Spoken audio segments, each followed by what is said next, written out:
Hello friends, welcome to our channel Chatpata kitchen with blog. আজ চলে এসেছি অনুষ্ঠান বাড়ির মতো দই কাতলা রেসিপি নিয়ে। আশা করছি রেসিপিটা ভালো লাগবে। ভালো লাগলে লাইক শেয়ার সাবস্ক্রাইব করবেন আর শেষ পর্যন্ত ভিডিওটি দেখতে থাকবেন। এখনও পর্যন্ত যারা নতুন রয়েছেন এই চ্যানেলটি সাবস্ক্রাইব করেনি তাদের বলবো অবশ্যই চ্যানেলটি সাবস্ক্রাইব করে আমার পরিবারের সদস্য হয়ে যাবেন। চলুন তাহলে রেসিপি শুরু করি। রেসিপি শুরু করার জন্য আমি নিয়ে নিয়েছি কাতলা মাছ। কাতলা মাছটার মধ্যে আমি নুন আর হলুদ দিয়ে নিয়েছি। এবার এটা ভালো করে মেখে নেব। দেখুন মাছগুলো আমার মাখা হয়ে গেছে।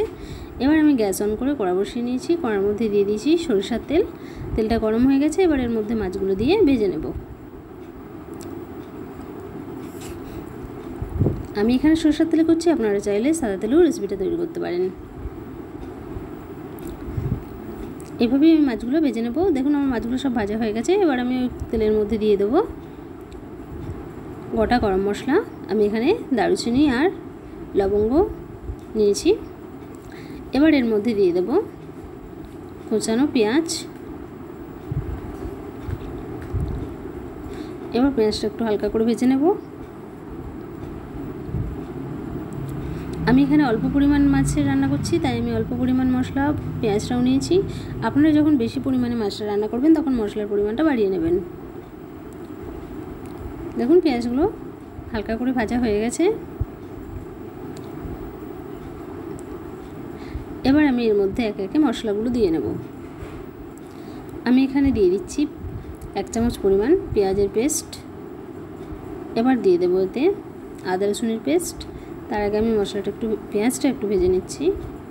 এবার আমি দিয়ে দিলাম আদা রসুনের পেস্ট 2 চামচ পরিমাণ। এবার মশলাটা একটু কষিয়ে নেব।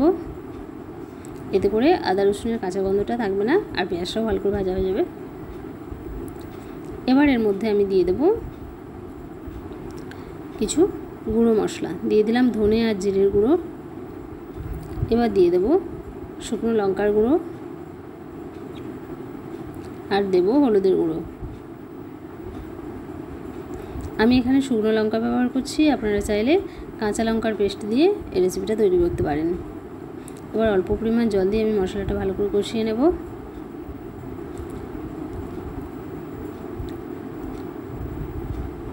দেখুন মশলাটা কষানো হয়ে গেছে, মশলা থেকে তেল ছেড়ে দিয়েছে।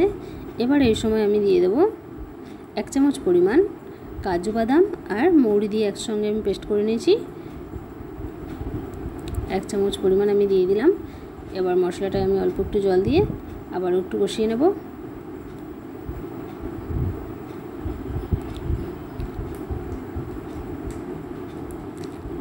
আমি পরিমাণ মতো জল দিয়ে নিলাম। এবার এটা ফুটতে দেব। এই সময় আমি দিয়ে দিচ্ছি পরিমাণ মতো লবণ আর চিনি। যেহেতু টক দই দেওয়া হবে তাই চিনির পরিমাণটা সেই বুঝে দেবেন। দেখুন ঝোলটা ফুটে উঠেছে। এবার কিছুক্ষণ ফোটানোর পর আমি দিয়ে দেবো ফেটিয়ে রাখা টক দই। দইটা আমি এখানে 4 থেকে 5 চামচ পরিমাণ নিয়ে নিয়েছি। আবার ভালো করে ফেটিয়ে তারপর আমি এর মধ্যে দিয়ে দেব। এবার আমি দিয়ে দিচ্ছি ফেটানো টক দই। দইটা দেওয়ার পর এভাবেই ভালো করে ঝোলের সাথে মিশিয়ে নিতে হবে আর কিছুক্ষণ ঝোলটা ফুটতে দেব।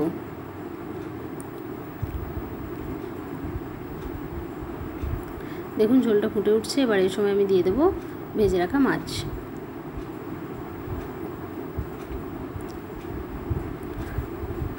দারুণ একটা রেসিপি, আপনারা খুব সহজেই বানিয়ে নিতে পারবেন বাড়িতে দই কাতলা। এই রেসিপি দেখে একদম অনুষ্ঠানের বাড়ির মতো হয়েছে।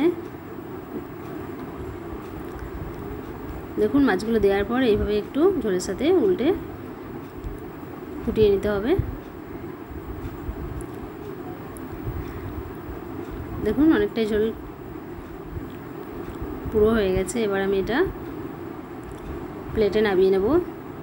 রেসিপি দেখে আপনাদের যদি ভালো লাগে লাইক শেয়ার সাবস্ক্রাইব করবেন আর পাশে থেকে নতুন নতুন রেসিপি তৈরি করার উৎসাহ দেবেন।